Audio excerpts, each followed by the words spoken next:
সম্পদ আমি দিয়ে দিচ্ছি, বিষয়টা এমন না, এটা অনুগ্রহ নয়, বরং গরিবের এই হককে দাঁড়ে দাঁড়ে গিয়ে পৌঁছে দিয়ে আসতে হবে।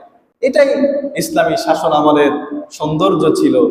ইমানদাররা বরং এই গরিবের প্রাপ্যকে, এই হক পাওয়ার যারা অধিকারী, তাদের ঘরে ঘরে যে সংগোপনে যে নিভৃতে যে পৌঁছে দিয়ে আসতো যে ভাই তুমি এটা নিয়ে আমাকে রক্ষা করো। কিন্তু আজকে আমরা কি দেখতে পাই? যাকাতের নামে লুঙ্গি, শাড়ি, আরো কত কি হাবিজাবি। তো এটা তো আপনাকে কে লুঙ্গি দিতে বললো? রাসূল সাল্লাল্লাহু আলাইহি সাল্লাম কি বলেছেন? আপনাকে কে বললো যে যাকাতের নামে শাড়ি? এগুলো পেলেন কোথায়?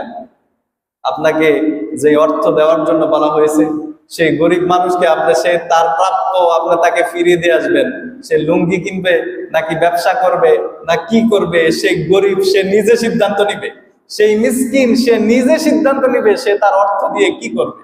আরেকজনের অর্থ আপনি যা মন চাচ্ছে তার আলোকে একটা দিয়ে দিচ্ছেন।